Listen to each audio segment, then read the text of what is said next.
Tantangan terbesar dalam bisnis itu adalah merubah bisnis lama menjadi bisnis baru.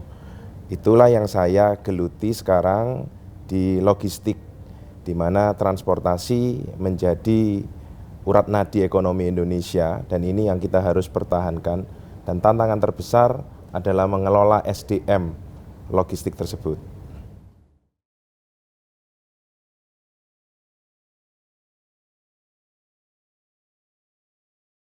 Sebenarnya begini, istilah menguntungkan itu adalah peluang, potensi di kemudian hari. Karena kita melihat industri logistik di Indonesia belum memiliki suatu kekuatan seperti kita lihat cermin pada negara-negara lain. Sehingga ini suatu tantangan dan suatu peluang bagi saya untuk merubah tatanan logistik Indonesia menjadi suatu ekosistem baru yang akan menjadi pusat logistik di Indonesia sebagai persiapan menuju negara maju. Bisnis ini sebenarnya bisnis 3 generasi. Saya kebetulan generasi ketiga. Kita lahir dari bisnis usaha trading, ekspor impor dan pengangkutan, di mana itu yang kita kerjakan dari generasi pertama kita membangun bisnis itu dan dikembangkan oleh generasi kedua yaitu ayah saya. Tetapi di saat itu kita lebih memfokuskan kepada usaha transportasi itu sendiri, sehingga saya sebagai generasi 3 meneruskan usaha itu dan kita kembangkan untuk menjadi perusahaan yang lebih kompleks, lebih berdaya saing dan lebih memiliki value. Dan kita sebut itu sebagai logistik, bukan lagi perusahaan angkutan.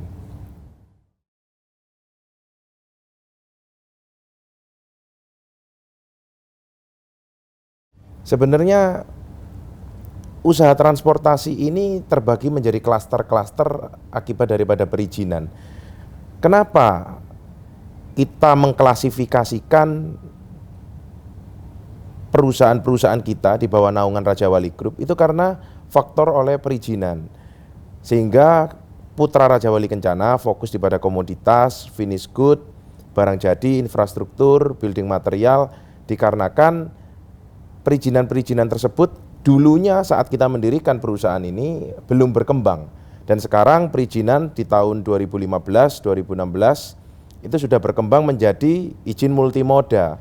Nah, di saat izin multimoda ini lahir, disitulah peluang bisnis angkutan-angkutan barang lain yang terintegrasi dengan moda-moda transportasi bisa saling sinergi, dan itu menjadi suatu pertanda bahwa ke depan tidak hanya komoditas, tidak hanya barang-barang infrastruktur, melainkan mulai raw material, energi terbarukan, energi dan chemical itu menjadi suatu peluang yang cukup baik di masa yang masa akan datang.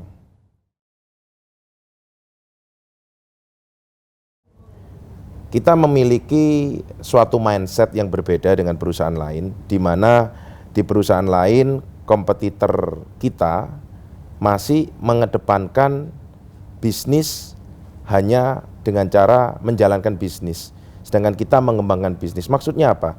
Maksudnya mereka hanya mengenal suatu aset itu hanya suatu benda, suatu alat, sedangkan kita mengelola aset itu dan mengembangkan aset itu. Seperti contoh begini, di perusahaan transportasi kita lahir dari kontribusi, mulai dari mitra pengemudi kita yang kita sebut driver, mekanik, habis itu baru alat penunjangnya, alat moda transportasinya, yaitu truk. Kebetulan kita mulai dari truk, habis itu ada kontainer, habis itu ada karoseri.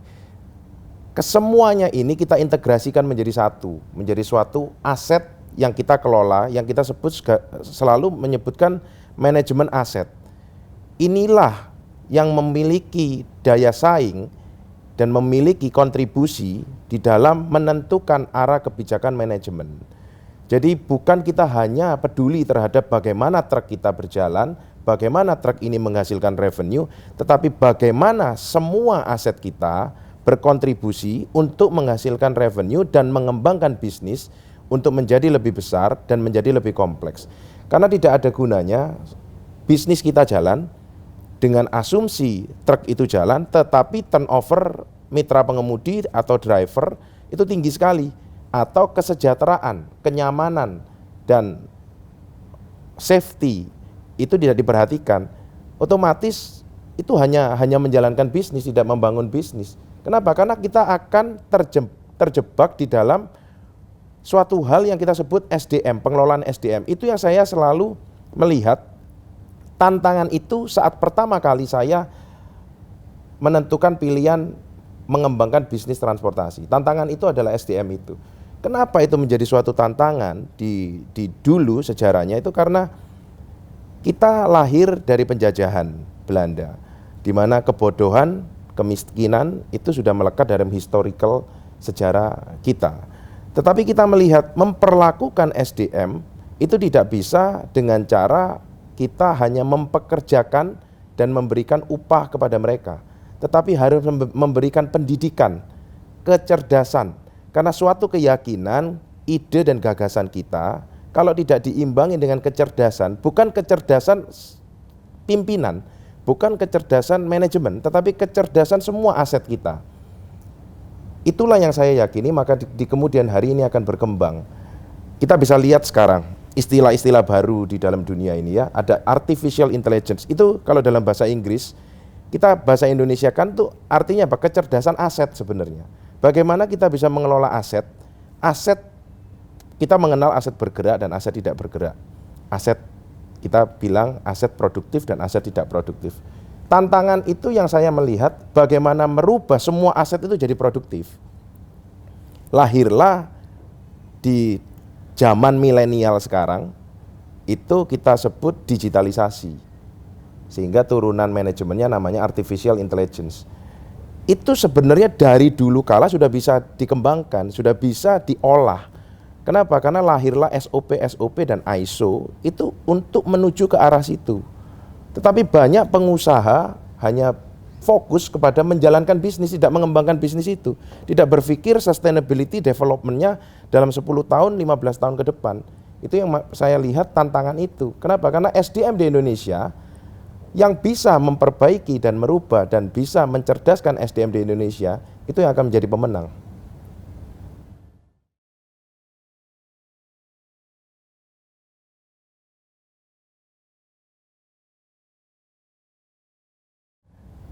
Ya sebenarnya saya ini menekuni bidang ini untuk menunjukkan dan rasa keprihatinan saya di dunia logistik, terutama lahir dari transportasi angkutan barang ya. Saya melihat bahwa angkutan barang itu dulu image-nya selalu dianaktirikan, kumuh, dan SDM macam supir itu dipandang sebelah mata. Dia dianggap sebagai profesi yang tidak dianggap profesi ya. Jadi pengakuan profesi dia itu hanya di lingkungannya dia. Di luar lingkungan dia, status sosial itu agak dikucilkan.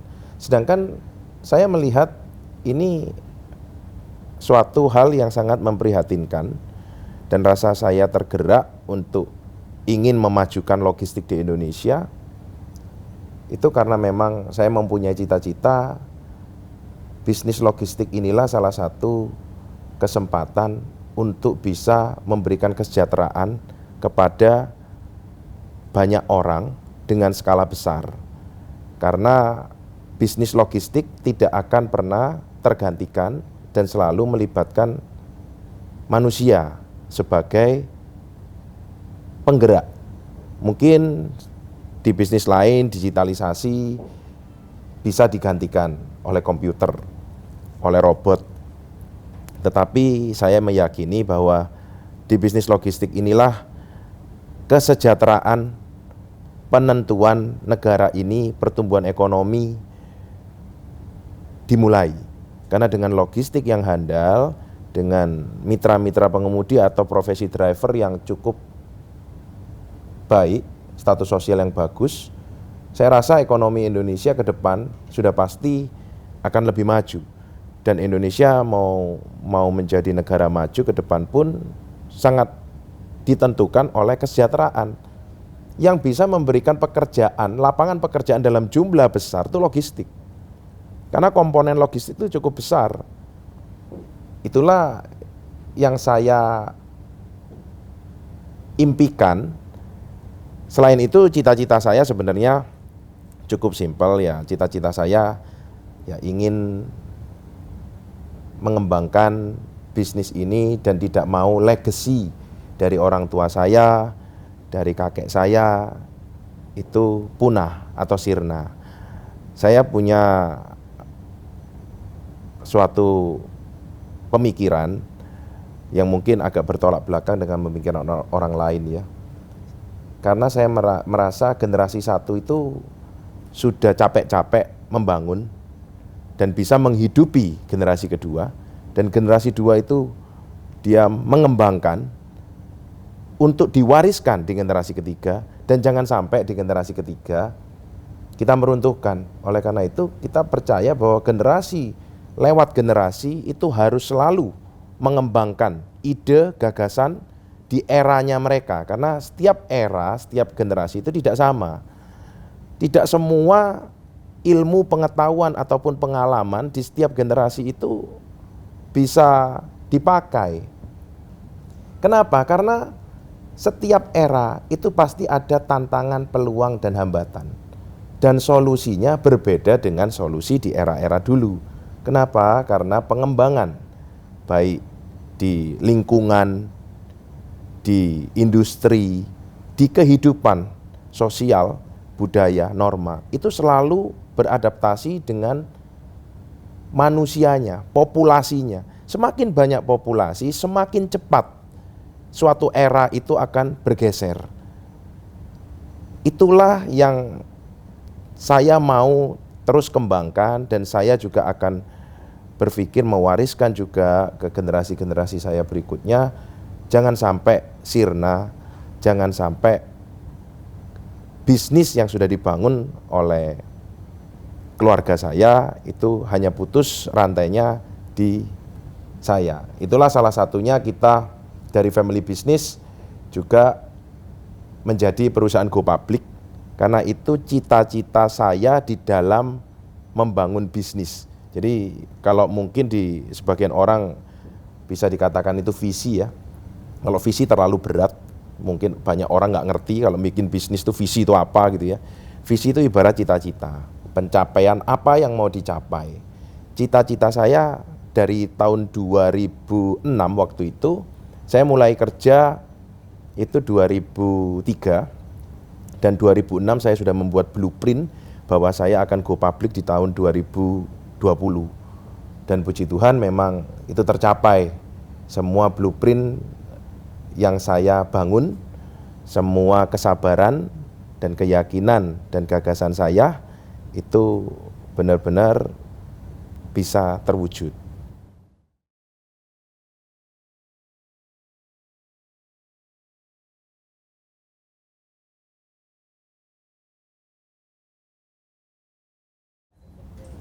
Jadi kecerdasan suatu SDM di bisnis kami ini kan pengemudi. Nomor satu, safety. Safety, kepedulian safety atas kerja dan kinerja. Banyak pengusaha di logistik itu, karena di Indonesia belum ada aturan tentang umur kendaraan, pembatasan-pembatasan kendaraan, dan infrastruktur juga dulu masih tidak tertata dengan baik ya. Jalan tol juga baru aja terhubung. Resiko profesi seorang pengemudi ini tinggi sekali. Bagaimana kita bisa mencerdaskan, sedangkan profesinya aja itu rawan. Itulah pertama kali yang kita lakukan adalah kepedulian sebelum mencerdaskan, kepedulian dulu. Karena mencerdaskan itu sebenarnya peran aktif suatu perseroan itu bisa dikatakan sekian persen, sisanya lingkungan dan government, regulator.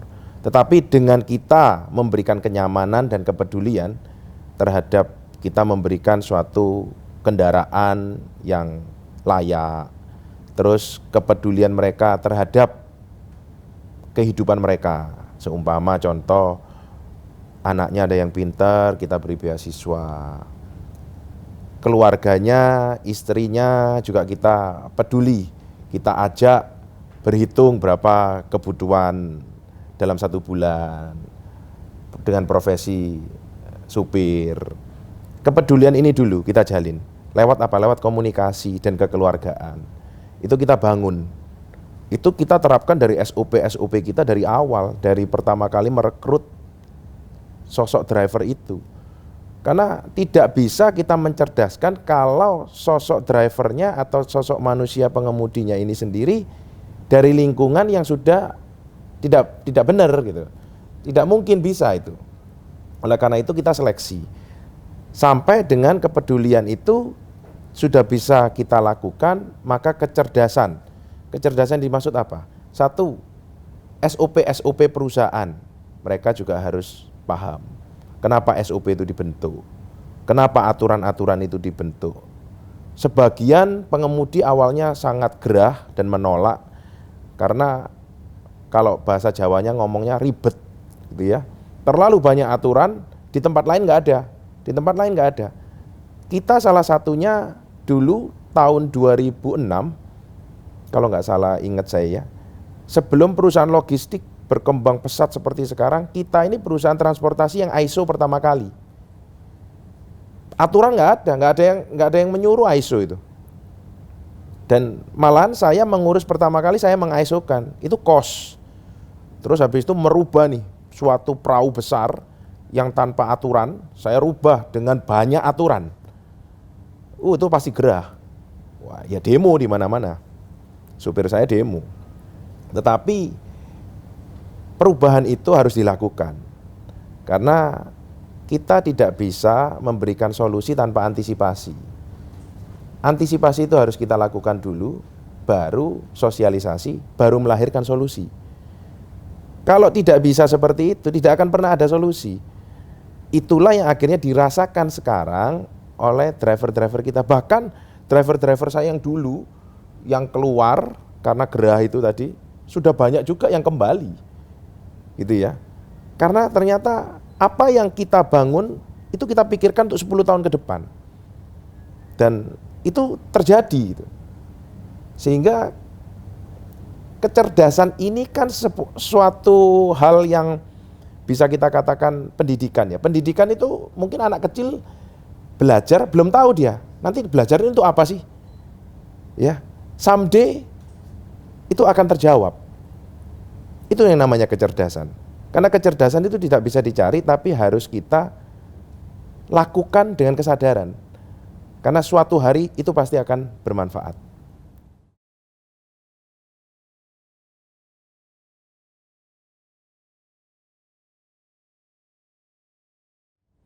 Ya, kita tahu saat pandemi sekarang ini semua usaha memang menurun. Ya, kita ada di level berat, sedang, ringan. Kebetulan di perusahaan kami itu masih tergolong ringan. Ya, kita di awal-awal itu sih kita terasa cukup berat ya, karena itu ada shock. Kita bilang shock culture, sehingga kita harus adaptasi baru dengan aturan-aturan baru, dengan regulasi baru, ya social distancing dan segala macam. Kita ini perusahaan yang memang banyak orang, gitu ya. Ini shock culture nih, social distancing. Biasanya supir dengan supir itu kan bahasa Jawanya cangkruan, ya, ngopi bareng, ngobrol bareng. Nah ini sekarang social distancing. Nah itu awal-awal memang shock.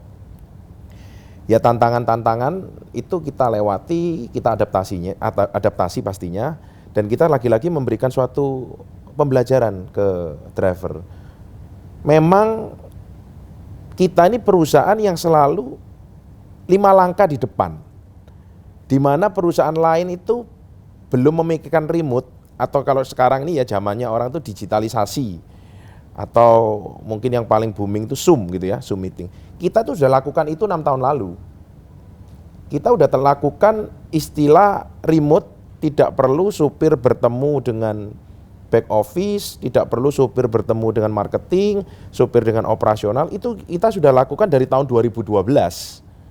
gitu. Kita sudah lakukan itu. Memang pengembangan teknologi, tools-toolsnya itu kan berkembang terus, tuh update terus. Jadi dengan adanya corona kemarin, ya kita akhirnya meningkatkan soft skill kita tingkatkan, upgrade sistem, teknologi baru, pengembangan itu kita lakukan. Kenapa? Karena memang posisi saat pandemi ini posisi di mana kita ini yang asalnya bisnis dinamis menjadi bisnis statis. Bisnis yang tidak bisa do action. Meeting nggak bisa, ke customer protokolnya banyak, bahkan customer nggak terima tamu. Jadi kan do action kita apa yang kita bisa lakukan? Kita melakukan restructuring sistem. Sistem, old system kita perbaruin, dan kita selalu berpikir 5 tahun ke depan sistem seperti apa. Sehingga kita menerapkan driver management system yang kemarin kita juga dapat award dari bursa.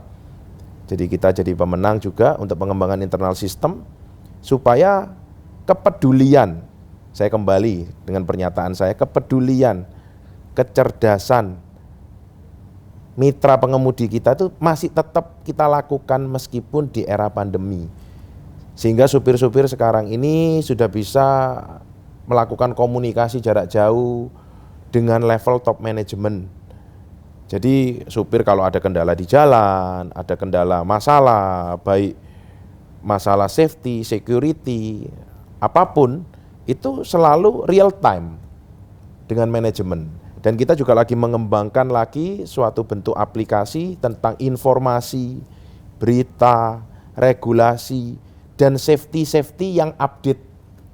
Karena kita harus tahu, safety di jalan itu berkembang terus. Kenapa saya bisa dikatakan berkembang terus? Karena populasi itu bertambah terus. Tidak mungkin safety-nya itu sama terus. Safety dan security itu berkembang terus. Inilah yang kita selalu berikan informasi-informasi ini kepada driver.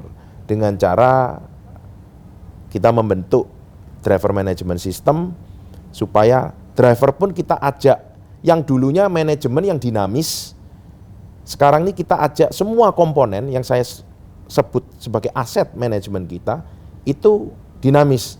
Jadi dia bisa men-sharingkan kondisi di jalan seperti apa, dia bisa berkomunikasi, dia bisa bikin grup sendiri antar supir, dia bisa tukar informasi, kita juga berikan informasi-informasi yang update.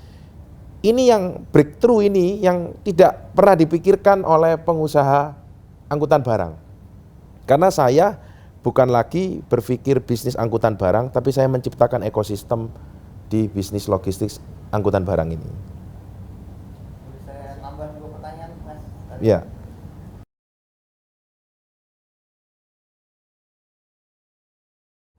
Jadi saya cerita dulu ya, untuk menjawab ini saya cerita. Cita-cita saya itu go public dari tahun 2006. Roadmap saya kita jalankan dari 2008. Kita sudah menerapkan good corporate governance itu dari 2009. Jadi kita bentuk ekosistem profesional dengan manajemen kekeluargaan. Jadi merubah dari family menuju kita profesional itu perjalanan saya panjang sekali, suka dukanya panjang sekali. Dan pembuktiannya luar biasa, terutama kepada keluarga. Salah satunya saya sampai mendirikan perusahaan sendiri, dan sekarang yang di Raja Wali Group, perusahaan saya itu yang paling besar. Pembuktian itu saya mendirikan perusahaan saya sendiri tahun 2006 sampai dengan 2012. Dan baru mendapatkan dukungan full support untuk menjadi suatu holding company yang mau benar-benar menjalankan good corporate governance di level family saya, itu di 2013. Jadi kalau manajemen yang saya bentuk itu dari 2006 kita sudah terbiasa itu. Dan di 2013 family saya good corporate governance, manajemen yang dibentuk oleh family saya, karena itu under entitasnya berbeda-beda, itu kan old management, dan otomatis saya memang restructuring semua, baik level sistem sampai orang-orangnya kita rubah, baik mindset sama culture, rubah total. Yang mau mengikuti ya ikut join, yang nggak mau ngikutin ya tidak bisa ikut join. Jadi challenging-nya di situ. Karena waktu itu meleburnya, kita ada 4 perusahaan. Satu perusahaan under saya, terus ada PT Putra Raja Wali Kencana Tbk, itu perusahaan saya dengan kakak saya. Itu waktu kakak saya dulu bergabung dengan saya, habis itu baru orang tua saya. Tapi persiapan protokol ya, kita ngomong protokol itu sudah kita susun dari awal. Sehingga dari awal terbiasa profesional. Dan kenapa saya bisa berpikir tadi dengan sistem, kita udah bisa bicara ke depan. Di zaman saya dulu ya, kuliah ya, itu belum ada Facebook. Belum ada Facebook, Google sudah ada, tapi saya sudah bisa melihat ke depan bagaimana kira-kira lah. Makanya waktu itu ada yang menarik sih, saya waktu itu ditarik orang tua saya balik, saya bungsu, saya ditarik duluan. Saya tarik duluan, habis itu 2006 saya call kakak saya bilang, ayo balik Indonesia, kita kerjakan logistik. Di sini logistik very simple, bukan logistik di sini. Di sini bisnis angkutan. Jadi ilmu logistik yang kita belajar supply chain, wah, itu tidak ada di sini, tidak ada. Angkutan dan very old people, old person, old system. Gampang banget. Kesan sombong sih saya tampilkan ke kakak saya bilang, ini ibarat orang saya sentuh aja roboh. Saya bilang seperti itu. Akhirnya kakak saya balik. Memang kita breakthrough semua, ibarat kalau di bisnis gini, merugi dulu lah. Kalau zaman sekarang mungkin bahasanya itu kayak startup lah ya. Kayak startup ya. Bakar uang gitu ya. Kita tapi bakar uangnya bukan yang aneh-aneh, kita memperbaiki sistem semua, regulasi sistem dan segala macam. Dari yang manual itu kita rubah, dan bahkan saya 2006 itu sudah membuat ERP sistem, di mana orang lain itu, padahal itu Excel dan Microsoft Word itu masih baru itu, kita sudah bikin ERP sistem. Saya sudah mengenal artificial intelligence waktu itu, dan algoritma itu hasil pemikiran dari saya. Kalau truk ini ke sini nggak efisien, bahan bakarnya sekian liter, ini ke sini tanpa nego-negoan dengan driver ya. Nah, itu kita udah bangun dari 2006 dan sistem itu baru jadi meskipun sistemnya 1.0 ya waktu itu ya. 2009 dan kita kembangkan 2.0 sampai 3.0 itu di 2014. Itu sih kita sekilas perjalanan saya merubah profesional dari family merubah ke profesional ya. Tantangannya banyak.